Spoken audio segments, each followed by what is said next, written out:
Welcome to The Claw. I'm Eric Holtzclaw, Chief Strategist at Liger. The Claw is the marketing podcast for C-suite executives. I'm joined today by Adam Rubenstein. He is the co-founder and CEO of Traq.ai. So Adam, thanks so much for joining me. Well, Eric, thanks for having me on. Appreciate it. So tell me a little bit about what Traq.ai does, and that's Traq.ai, yes? Correct. Traq.ai gives visibility into sales conversations so that salespeople have more information from which to move deals forward. Sales leaders have the visibility they need to help the team strategize and win more business. And together, it also makes it easier to coach the sales team with context-specific conversations. So it's the theme is really about visibility into every sales conversation. I like that. I like that last line. That's a good one. Visibility into every sales conversation. That's your tagline. Yes. Very nice. No, and if you think about it, in today's world, everything is data-driven, right? Yeah. You've got, whether it's human resources or finance or even marketing is tremendously data-driven, except for sales. Now, we know in sales that we know the activity levels, right? How many emails did you send and how many calls did you make? But the actual conversation, maybe the most valuable conversations a company has, we have these conversations, a salesperson hangs up. It might have been a brilliant conversation, but it's as if the conversation just evaporated. And all that we have left is what the sales executive may remember and put a few notes into their CRM. That's that limited visibility that we're trying to overcome. Yeah, and they may say something like, great conversation, follow up with them again in 2 weeks. What do you mean by great conversation? That's not enough. Well, it's usually 3 bullets, right? Great conversation, the price is too high, and they want a faster delivery. Something like, it's really, that's what they heard. And there's a true story. I had a sales executive, and he had an hour-long conversation with the CMO at Ford. And he came running in my office. I just had a great conversation with Ford. And I said, okay, well, let's talk about it. Why don't you put your notes in? I know you just got off the phone, and we'll discuss it. And he came back an hour later, and I open up Salesforce, and there are the notes. And I'm like, really? You had an hour conversation with the CMO of Ford, that's Ford Motor Company, and you have 3 bullet points. That's what you gleaned after an hour. I'm like, and that was that's what led me, that was the impetus to build Traq, because you can't help a sales executive if all they're giving you is 3 bullet points. That's all they put in, or that's all they remember. So do you know what the most amazing part of that conversation is? It's not the 3 bullet points. What's that? You got a salesperson to put something in a CRM.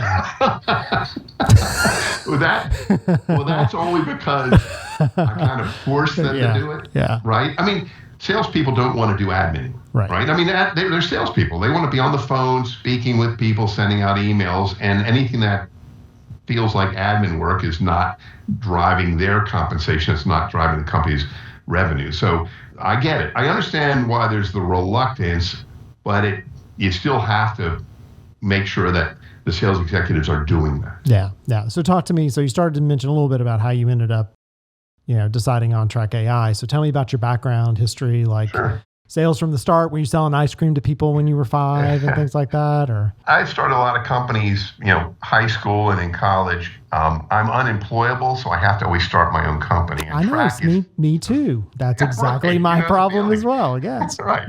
So this is my 4th company. In the first 3 companies, I would invent something, or I would design a new product or a new service, and you go to market. And when you go to market, you come up with the messaging, you hire a sales team, and you're trying to sell.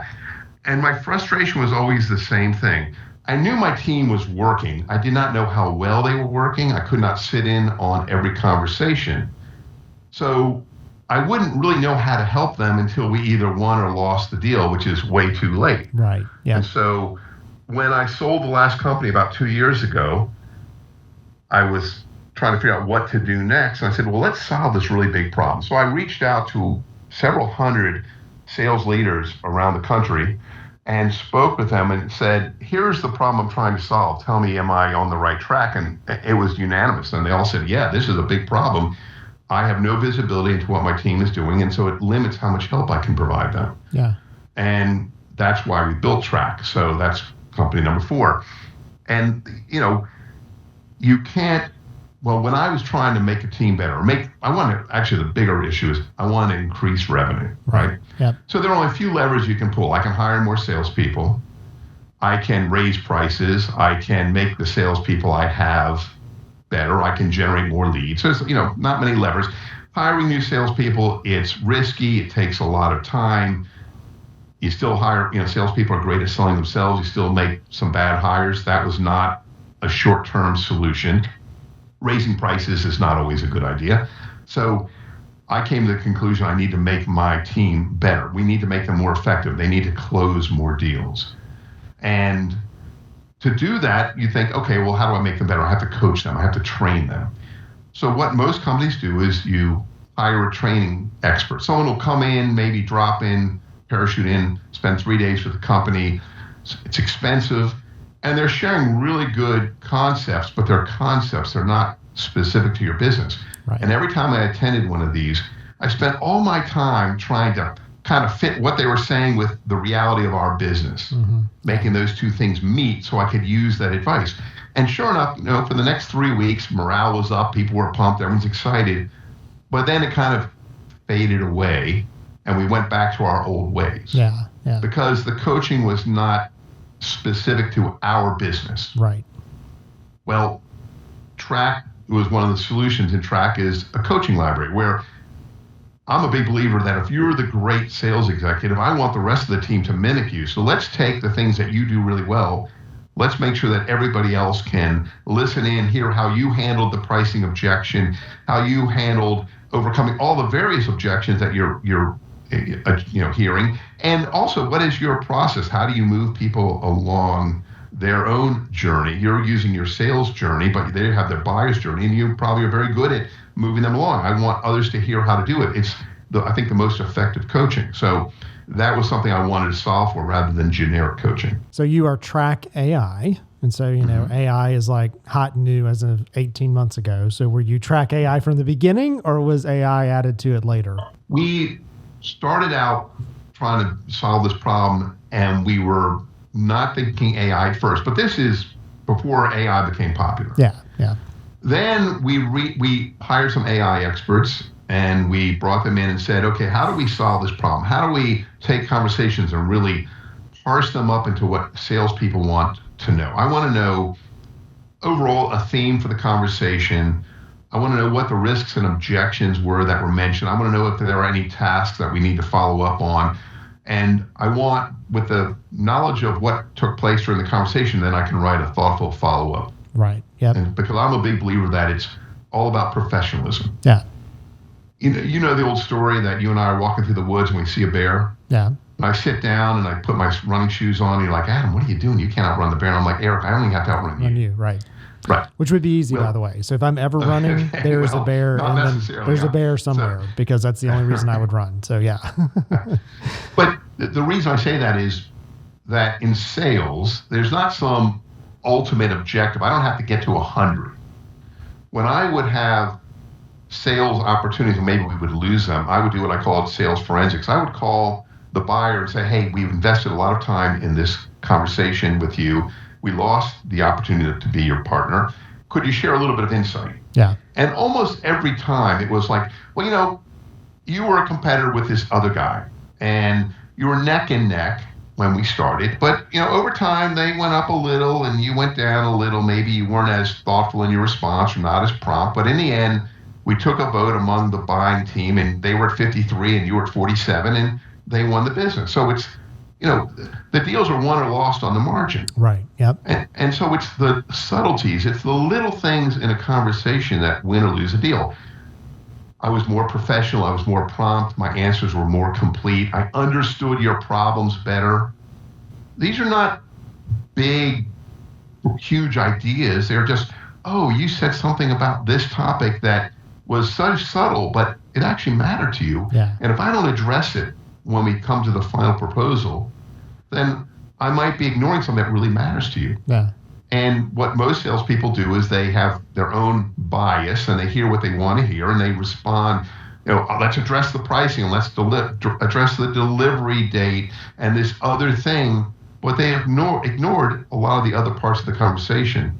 And so being able to capture those subtleties in the conversation, being able to write a thoughtful response in your follow-up email, making it timely, preparing for the next conversation thoughtfully so you're not starting from scratch. All these things they're not big deals, but they all add up. Yeah. And they get you from 47 to 53 and you win more business. Nice. And I'll give you an example. I don't know about you, but when I'm in sales, I'll have a conversation. I don't take very good notes, or I used to not take good notes. I now have Traq to do it for me.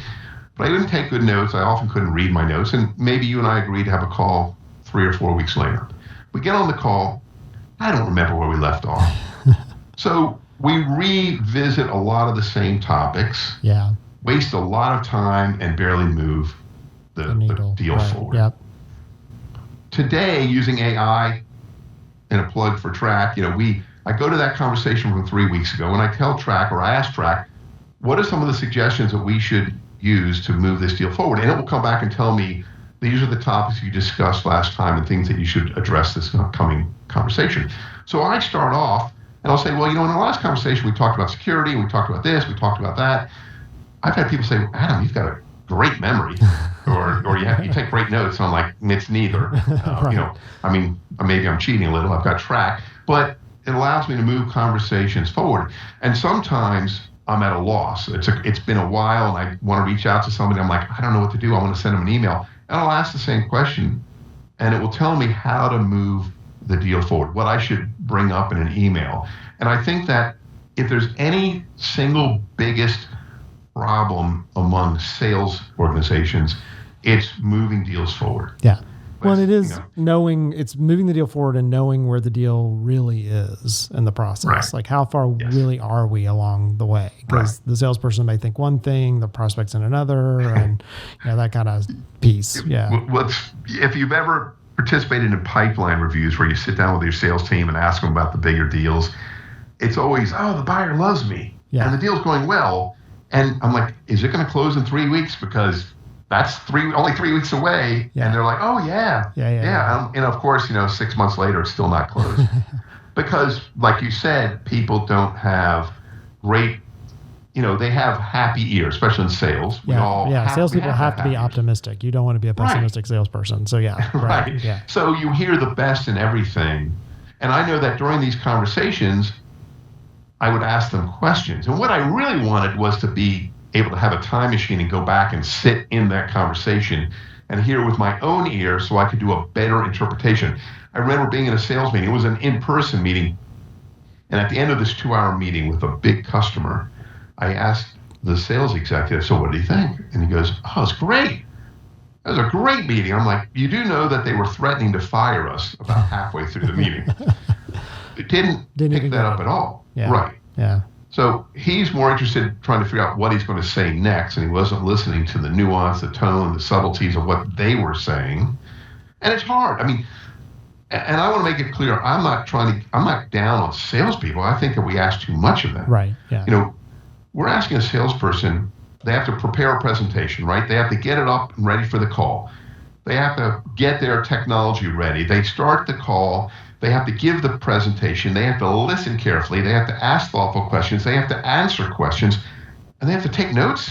Yeah. I would guess there are 2% of the universe that can do all that really, really well. And those are your A-plus salespeople. Yeah. For the rest of us, something is going to slide, right? Something's going to slide. And for me, right. Yeah. And so what we'll do is come back, because I want to talk a little bit about how I have a chicken and egg question as it relates to Traq.ai and how it works. So that's going to be what we're going to do. We're going to come back from the commercial break. So we're going to go to the commercial break.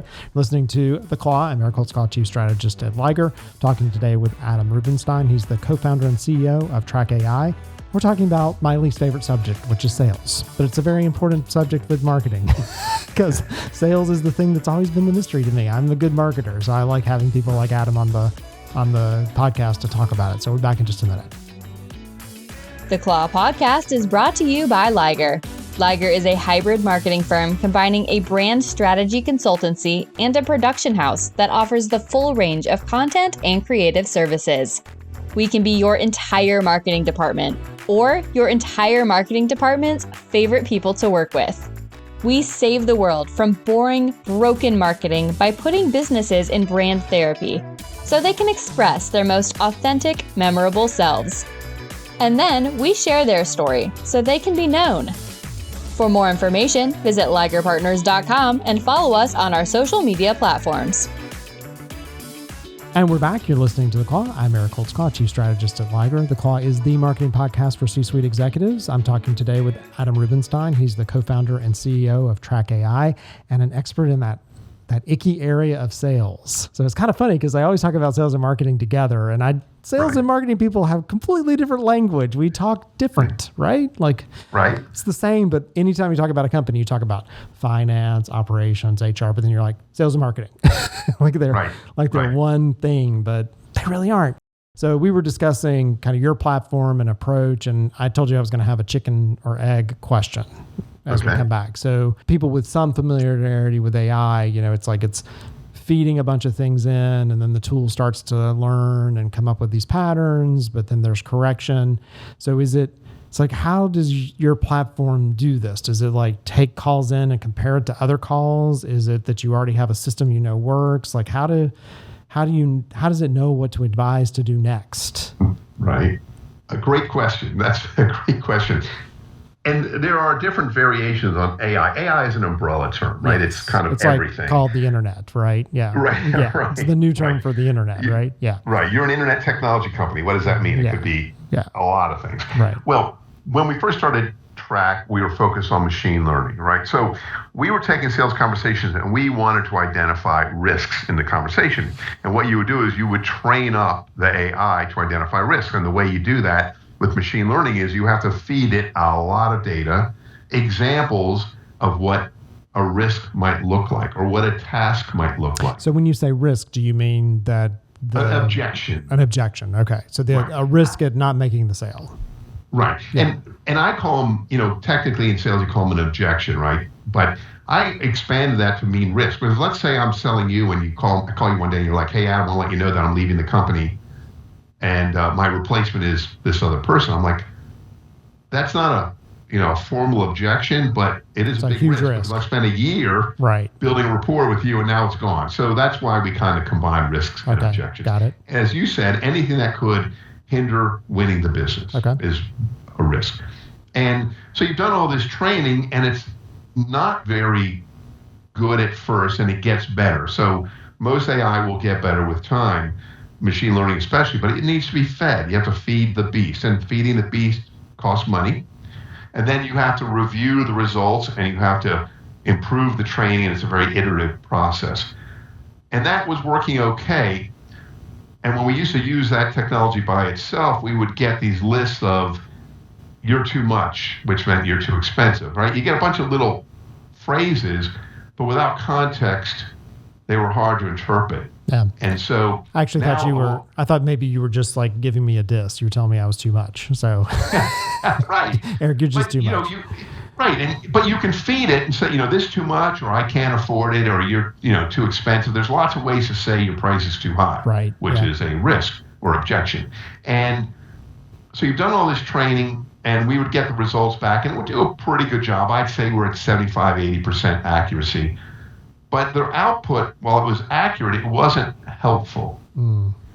So then along comes these large language models. We're familiar with some of them. Everyone's probably heard of ChatGPT from OpenAI. Right. And it was able to take this and layer in context. The buyer said, you're too much, meaning you're too expensive, right? So because the biggest problem is, not the biggest problem, one of the biggest problems is one of time, right? In theory, every one of my salespeople, if they had a conversation, I could go back and listen to the whole conversation, but you get 10, 15 salespeople and they're calling 3 times a day. It's hours. No one's got that much time. Right. So we had to figure out a way to make it really efficient to get the information out. And AI was the starting point. Yeah.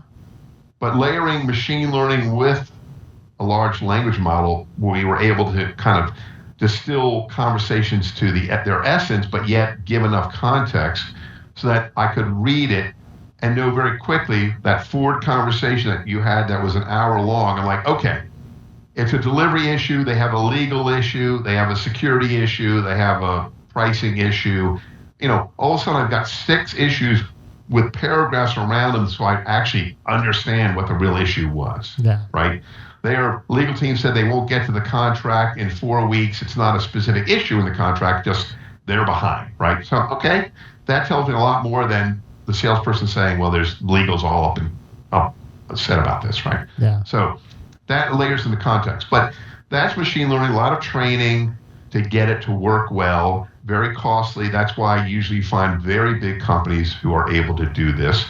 And when the large language models like ChatGPT came available, they solved a lot of this. It's a whole new, paradigm of how they work. I have a rough idea of how they work, but I would not want to put it on a podcast so that everybody can laugh at how little I know about it. Yeah. I just know that the results are great. And, many people, recording conversations has become pretty routine. Yes. But the problem is they are forcing me to dig for the information I need. Right. It's like finding that needle in a haystack. And so we came up with this, it's an arbitrary rule, we call it the 5-minute rule. If you can't understand what's going on in a deal in 5 minutes or less, we haven't done our job. Yes. So let's present to you what are the risks and objections, what are the tasks that need to be followed up on so they don't fall through the cracks. Let's write the follow-up email. Let's provide self-guided coaching to help a salesperson who wants to become better, right? Without thinking that their boss is looking over their shoulder. Let's analyze these conversations and figure out how they can improve themselves day in and day out. Well, you basically given them a sales coach and an assistant, like tied up in one. Yeah, exactly. Yeah. That's exactly right. So question I have for you, in sales, it's just as important to know what to pursue as it is to know what not to pursue. Mm-hmm. And we talked in the first segment about salespeople being the ultimate optimist, right? Every deal's a good deal. I can sell them all. Like, yeah, they told me they have no money, but I'm still going to have the conversation. So how much or to what extent does this product or this assist me with, redirecting that salesperson? Like look, dude, you've been on 3 calls with them. They've told you over and over again that we're too expensive. Like we just need to move on. Like how does that play into the disqualification as much as how to move the deal forward? Well, I can answer that question. There's several ways to approach it. One is there is actually, I don't know the specific product, but there are products out there that will score using AI, score opportunities for you. Got it. Okay. Yeah. I'm not an expert in that area, but there are tools that you can probably find that'll do that. What we like to do is we would say, you're the sales leader and you've been doing this a long time and you know what you want to know about every conversation. And I'll give it a real example. We have a client, he's a sales leader with a big team, 30, 40 people. And he said to me, Adam, here are the 6 things I need to know to help my team win more business. I want to know if they properly introduced our company and themselves. Did they set the agenda? Did they talk about the products in a certain way? Did they cross-sell? Did they upsell? At the end of that part of the conversation, did they review the benefits and did they push for a next meeting or a close? Very specific. So we built them customized analyses that do just that. So I liken it to having a magic wand. I said, you have a magic wand to know what you want to know, what is it going to look like? And so we do that for a lot of our clients to give them the specifics. So if one of the problems you were having is that your team is tending to pursue deals that are too small or not appropriate, I would probably suggest that we build an AI analysis that looks for that. So then I would say, okay, Eric, what does a good deal look like? What does a bad deal look like? You're saying, well, a good deal has 20 plus sales executives, has a marketing team of 30 or more people. Their revenue is 100 million or more, and they're in these industries, right? I'd say, okay, well, let's build that analysis that will look at every conversation and mine it for those specific things. Yeah. So, and maybe even score it. Yeah. So that we can put together a scoring algorithm that says, well, this is a 60 or a 70 or 80 or 90, 10-point scale up to 100. So that quickly you'd look at it and it would say it's a 80. You're like, okay, I'm okay with that.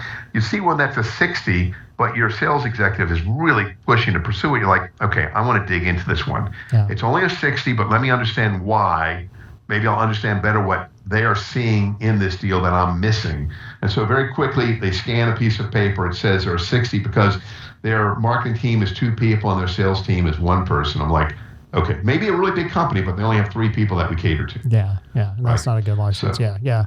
So talk to me then about what's interesting about where you are is, we're at the beginning of the AI wave. And it's so funny because I'm old enough now. I've been like through 6 of these like waves, right?